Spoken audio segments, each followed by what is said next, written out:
Hello, I'm Graham Tronsgill, Executive Director at BIBA, and welcome to this BIBA Manifesto special.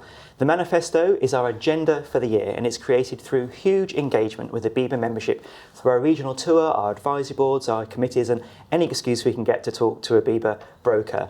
The theme this year is access to insurance, and that's because of the overriding issues that came back from our members. Now, these include access to Europe because of Brexit, and how do we deal with our European clients, or can we even do that anymore? It's to do with access to capacity because of the hard market that we've seen with construction insurance and other sectors like professional indemnity as well. And also access for consumers, people with medical conditions, disabilities, older people, people on universal credit have also experienced difficulties too. So there are 9 different sections in this year's manifesto, ranging from insurance premium tax to innovation to regulation to Brexit and much, much more. So we've got the BIBA team to meet you today, and first of all, we're going to start off with Pam Quinn, our Head of Communication. Welcome, Pam. Now, Pam, you've been dealing with a lot of our access work. Let's talk a little bit about signposting. What does that mean and what have we been doing? Thanks, Graham. Yeah, and it's great to be here to talk to everybody about our work on signposting. It's something that's really close to our heart. We've been working on it at BIBA since 2012, when we reached agreement with government and with the ABI to help older people access motor and travel insurance. And since then, we've had more than 700,000 inquiries to our Find Insurance services.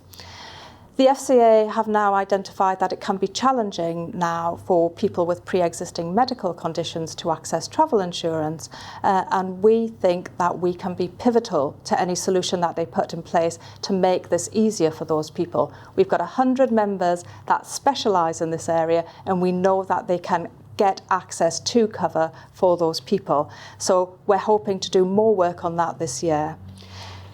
We've also been working in the protection insurance sector. That's life insurance, income protection, and critical illness cover. Similarly, people with pre-existing medical conditions or disabilities sometimes don't realise that they can actually access that sort of cover and go unprotected. So working with the Department of Work and Pensions and the industry disability champion, Johnny Timpson, we've been part of a working group on access to insurance. And we're really pleased to say that we have launched an agreement on access to protection insurance for people with medical conditions or disabilities that will really push forward their ability to access the protection they need. That's a really good piece of news that we're doing that, and I'm sure that will help a lot of people. Let's talk about another group that's struggling, and this is people that are on benefits, housing benefit, universal credit as it's now called. BIBA had a call from 10 Downing Street saying, can we come in? There are people struggling to access insurance because the landlord is saying no DSS, which means their insurance policy has a clause, according to the landlords, saying that they can't allow people on benefits into their property. So what's the situation there right now? Well, this is really about the landlord's ability to get insurance for their property and therefore to then let the property to the tenants that they want to let to. And unfortunately, we have been told that tenants that are receiving the likes of universal credit, when landlords say they can't rent to those tenants because they can't get insurance. But we, as soon as we found out this information, we surveyed our members, and again, we were told that our members can place this sort of cover.